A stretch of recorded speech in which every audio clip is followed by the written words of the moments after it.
Oi, viajantes da vida! Chegamos ao episódio 74 do nosso Mediunidade em Foco. E hoje, o nosso papo é um pouquinho diferente. A nossa conversa vai lá para o final do Livro dos Médiuns. Quando Allan Kardec já está nas dissertações, tem um momento muito interessante. Mas antes, deixa eu te perguntar, você aí, já ficou aborrecido? Já ficou aborrecida? Quando fala a respeito da mediunidade, daquilo que você consegue observar numa reunião mediúnica, se já está numa reunião mediúnica, ou das revelações que nós lemos nos livros. E um companheiro ou um companheiro do dia a dia aí, seu colega de trabalho, seu parente que não é espírita, debocha, ironiza, diz que não acredita em nada disso. Pois é, hoje nós vamos lá nas dissertações espíritas, em que o Espírito São Luís conversa com a gente, conversa com Allan Kardec, já no capítulo 31 da segunda parte do Livro dos Médiuns, sobre os incrédulos. Sobre aqueles que dizem que não acreditam em nada. Será que eles não acreditam mesmo? Você aí, já não conhece um monte de gente que é assim, eu sou ateu, graças a Deus, porque só é ateu enquanto a barriga não dói? Começou a doer a barriga, começou a passar aperto, começou a ver espírito dentro de casa, já racha para o centro espírita, ou então vai conversar com um amigo espírita, com a amiga espírita, para saber o que está acontecendo com ele. Pois é, muitas vezes os incrédulos, os materialistas, só são assim porque eles enfrentaram muitas decepções. Porque pelas religiões que eles tentaram, pelas pessoas que eles conheceram, eles se frustraram.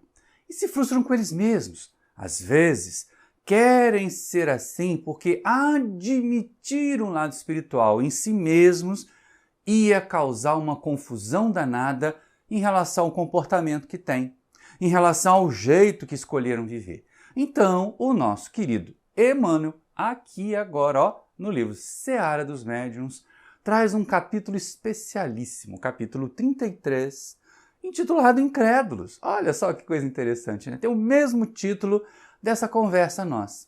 E ele faz a gente refletir. Isso foi psicografado lá no dia 9 de maio de 1960. Olha como é que está antigo. E atual, como sempre. Porque hoje em dia, o que a gente mais se depara é com os incrédulos do século XXI. E esses incrédulos do século XXI têm as mesmas enfermidades, vamos pensar assim, dos incrédulos de 1960, quando Emmanuel conversou com a gente sobre esse assunto. E a gente pensa assim, mas por que essas pessoas não acreditam, gente? Parece tão natural, parece tão lógico. A doutrina espírita é tão racional, é tão lógica. Por que será que eles não acreditam? Até, pensa bem aí. Imagina se fosse você. Se você tivesse ido para uma determinada religião, para um determinado culto, até para um centro espírita, e ouvido barbaridades, do tipo, olha, Deus castiga todo mundo que pensa em sexo. Sexo é uma coisa natural, faz parte da nossa vida, faz parte de ter um corpo, faz parte do processo reencarnatório. Então alguém que demoniza a natureza certamente não deve estar bem orientado. É lógico que nós não devemos abusar da sexualidade, mas isso aí é assunto para outro vídeo. Aqui a gente vai ver as pessoas muito frustradas. Às vezes elas têm dentro delas conflitos variados e ouvem o sacerdote, ouvem a criatura criticar exatamente aquela sua forma de ver. Como ainda não entendem que precisam mudar de proceder ou que a sua forma de ver é natural e quem está errado é aquele que está criticando mesmo, elas preferem negar tudo. E aí negam o sacerdote, negam a religião e negam a divindade. Preferem não acreditar em nada. É desses aí que Emmanuel vem falar. Porque pensa bem, viver essa negação toda, viver esse vazio todo, não é para deixar a gente sofrido? Não é para deixar a gente assim, poxa vida, eu até que gostaria de acreditar, mas eu não consigo. Você já não ouviu assim? A gente diz assim, eu gostaria de acreditar, mas não consigo, porque elas já se sentem vazias. Olha como Emmanuel começa essa mensagem dos incrédulos. Regozijar-se-iam, sim, com a verdade que nos enriquece de otimismo e consolo. Se pudessem, acalentariam a claridade da fé, com a emoção dos cegos que recobrassem repentinamente a visão diante da alvorada, deslumbrados de júbilo. Se pudessem, estariam erguidos à confiança, como árvores generosas levantadas para o céu. E a gente para e pensa assim, mas se tem tanto incrédulo que gostaria de crer, por que não crê? Não é verdade? Se eles gostariam de abraçar a verdade como o cego voltasse a ver, se eles gostariam de ter fé como árvores frondosas, por que não fazem? O que aconteceu? E aí é interessante, para e pensa. Porque aqui na mensagem do Espírito São Luís, ele fala também desses incrédulos. E ele sugere para nós que nós não entremos em confronto com eles, que nós não tentemos converter os incrédulos. Para aí. Nós acreditamos, como Emmanuel diz ali, nós temos essas verdades, esse conhecimento, até a experiência mediúnica que nos garante a realidade da vida espiritual. Mas nós temos, serve para nós, nos alimenta, mas eles não têm.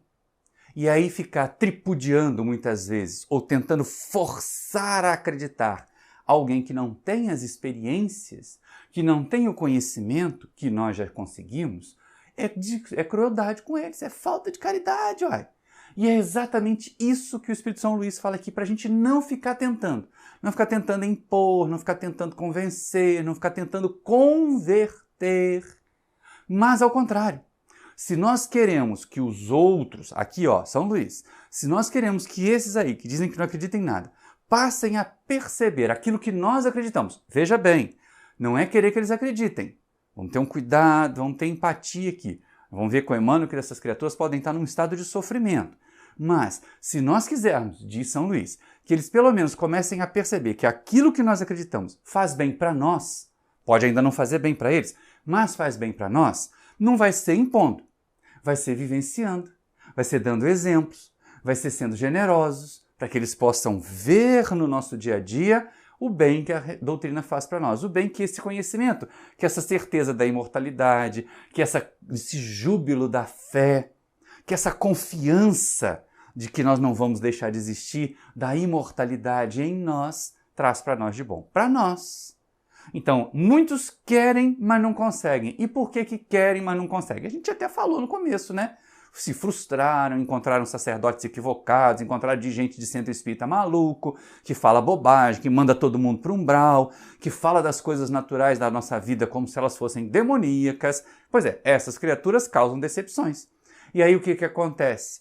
Pessoas buscam, encaram isso e aí, olha só, que tristeza, né? E Emmanuel chama a atenção exatamente para esse ponto. Olha que legal. Contudo, transitam na Terra a afeição de alienados mentais que a ciência não vê. Terrenos devastados pelo incêndio das paixões acabaram dominados pelos vermes do materialismo que lhes corroem os últimos embriões de esperança, muitas vezes em festins de sarcasmo. Quereriam vibrar ao calor da convicção, na sobrevivência, mas trazem o coração enregelado pela névoa da morte. E aí aqui aparecem outros fatores. É lógico que ali naquele parágrafo do meio, né, a gente percebe as frustrações. Muitas vezes as criaturas entram em conflito com o seu ser, com o seu desejar e as propostas religiosas que elas tentam abordar. E aí, por isso mesmo, acabam preferindo negar. Já, pensa bem, né? Imagina uma criatura que ainda tem desajustes. Desajustes no campo da dependência química, no campo da sexualidade e várias outras áreas, vamos dizer, morais. E aí elas ouvem a sugestão de moderação, de uso correto da sexualidade, de evitar a dependência química, de evitar o uso de drogas. Eles dizem, mas eu quero continuar assim, eu ainda quero continuar sentindo mal. Então é melhor negar essa história aí para não ter que admitir que eu estou errado. Muita gente faz isso. É esse parágrafo do meio ali. Muita gente admite, ou nega, melhor dizendo, que é para poder continuar do seu jeitão ali. Mas é como Emmanuel diz, eles seguem ali, né, dominados pelos vermes do materialismo. E se afogam nas festividades, se afogam na negação. E se afogam mesmo. Mas, olha esse último parágrafo. Tem um negócio ali que é muito importante. Às vezes, a dor de perder, de ver alguém querido desencarnar, de ver alguém querido adoecer, ser levado de nós, ou de forma violenta, num assalto, num acidente, uma coisa assim, ou de uma doença prolongada, e nós vamos acompanhando aquele sofrimento e dizendo, Deus não pode ser bom, Deus não pode ser justo, porque está torturando uma pessoa que eu amo. Muita gente pensa assim. Muita gente é tão egoísta, quer o amor daquelas pessoas, ou acham que aquelas pessoas existem para fazê-las felizes, que pensam assim quando essas pessoas estão para ser tiradas delas, do ponto do convívio. E aí ela se vê, então, negando por quê? A morte, a perda de alguém querido, a desencarnação de alguém querido não lhes trouxe a consolação, a explicação que elas esperavam naquelas doutrinas que elas buscaram. E elas ainda não abordaram e não entenderam a doutrina espírita como deveriam. E aí caem no materialismo, caem nessa negação. Mas é lógico que muitos deles querem, mas quando negam, quando elas entram nessa doença, lembra a enfermidade ali que Emmanuel fala? A enfermidade antes, que a ciência não percebe, que a ciência não consegue perceber? Pois é, essa enfermidade ela atinge o nosso dia a dia. O materialismo, a negação, a incredulidade, afeta o nosso dia a dia, a nossa vida de relação, fazendo com que nós façamos menos do que poderíamos fazer. Não vou dizer que não sejam bons profissionais, que sejam bons professores, pesquisadores, juízes, pais e mães, mas fazemos menos do que poderíamos fazer se tivéssemos uma fé mais consolidada, uma certeza mais consolidada da imortalidade. Já imaginou? Vamos ver o que Emmanuel diz aqui, porque é interessante que ele vai falando de várias ocupações. Olha só, são legisladores que não procuram as leis profundas que regem a vida. São professores que não conhecem a essência das lições que transmitem. São médicos e não auscultam os princípios sutis que organizam as formas. São juízes e não estudam as reações do destino nas vítimas do mal que lhes são dadas a exame. São advogados e não identificam a santidade do direito. São artistas e não buscam a glória oculta da arte. São operários e não percebem a substância divina do trabalho. E o mais grave, são pais e mães e não pressentem a sabedoria com que se lhes estrutura os alicerces do lar. Então, olha só que coisa, né? E eu deixei esse último pedaço de slide aqui para a gente poder comentar. Essa crença ou essa falta de crença, né? Essa incredulidade ou essa crença materialista, ela perturba a nossa relação com a sociedade, perturba a nossa ação. Até mesmo pais e mães veem o lar como uma coisa material, como uma coisa mecânica, como uma coisa banal que pode ser desfeita. E aí a gente pensa bem, mas gente, quanto sofrimento isso aí não deve trazer, né? Imagina um juiz que só olha ali as peças e não pensa o que pode ter causado, quantas dores, para onde vai. E ele tem uma outra questão que Emmanuel fala também, né? Que é a questão da justiça divina nessas observações todas. Médicos normalmente se tornam tão materialistas, mas que não percebem todo o intrincado mecanismo que mantém a vida e a saúde que eles devem cuidar. E aí vem as dores, vem as dificuldades, vem os sofrimentos. É nessa hora que Emmanuel pede para nós, assim como São Luís pediu aqui, para a gente não piorar a situação deles, para a gente não agravar a dor que eles já sentem. Olha só, incrédulos tateiam na sombra que lhes verte do cérebro mergulhado na incompreensão.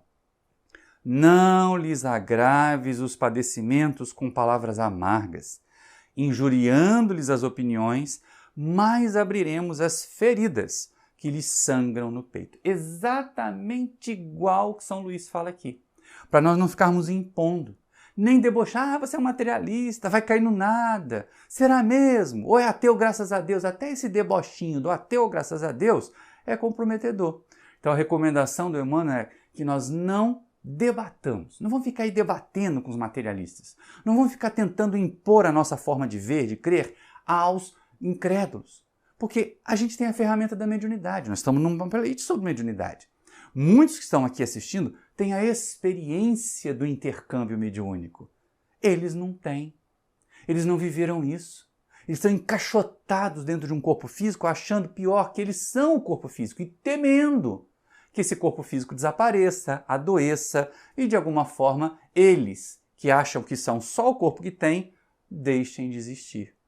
Emmanuel então vai concluir chamando a nossa atenção a respeito das perdas. Quem já vive esse caminho do materialismo, quem já vive esse caminho da incredulidade, está lascado mesmo. Para que a gente vai agravar o problema deles? Olha o que o Emmanuel chama a atenção. O azedume estabelece para os espíritos viciados na irritação 6 modalidades de tributos calamitosos. E aí para aqui. Olha lá.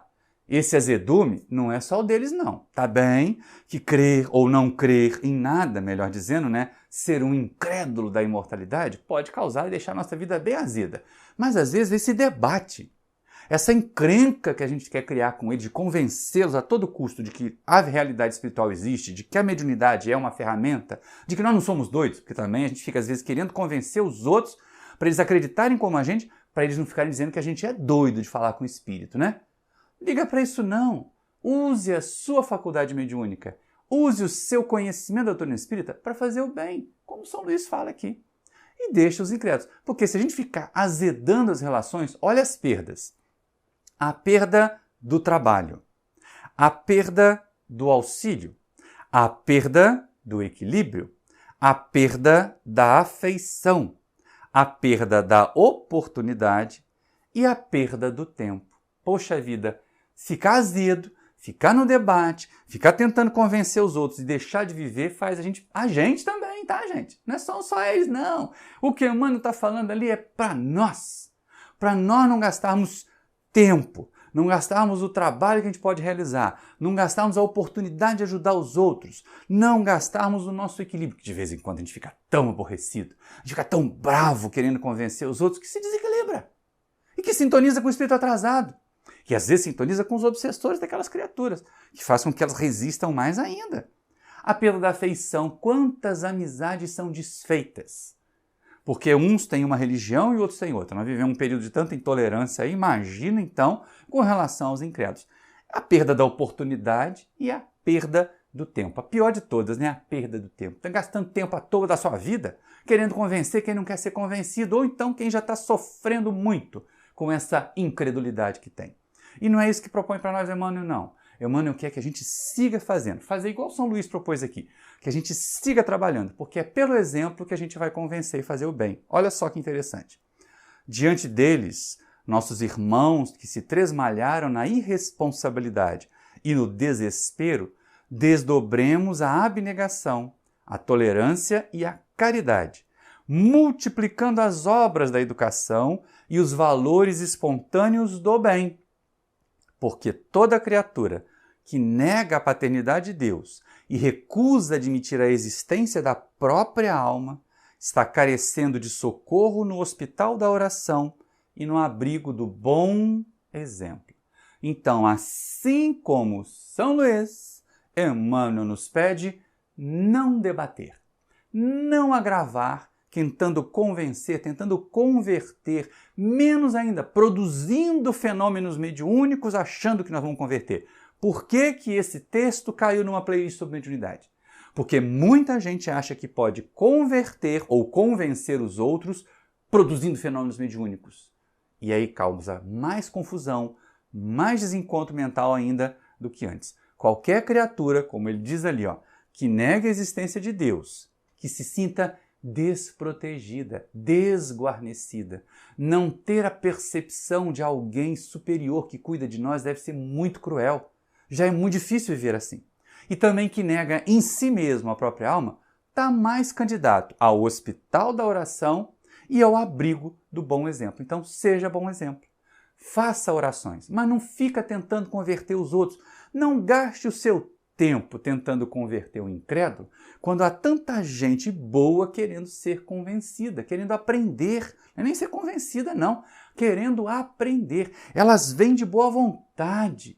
E é para essas que a gente vai dedicar atenção. Para os outros, para os incrédulos, como Emmanuel diz, oração e bons exemplos.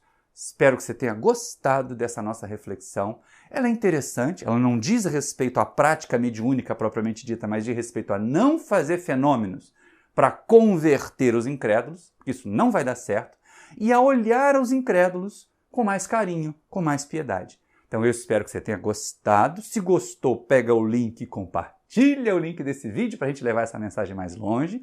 E aqueles pedidos clássicos. Se inscreva aí no canal para receber as notificações acionando o sininho. Deixa um comentário aí, o seu like, o seu dislike também podem ser muito bem-vindos. Se não gostou, me diz por que não gostou. Se gostou, diz por que gostou. Mas acima de tudo, reflita. Faça reflexões aí. Como é que você lida com aquele parente, com aquele colega de trabalho, com aquele amigo da escola que diz que não acredita em Deus e no Espírito e na própria alma? Para eles, a recomendação de Emmanuel: prece e bons exemplos. Um grande abraço para vocês e até o próximo vídeo!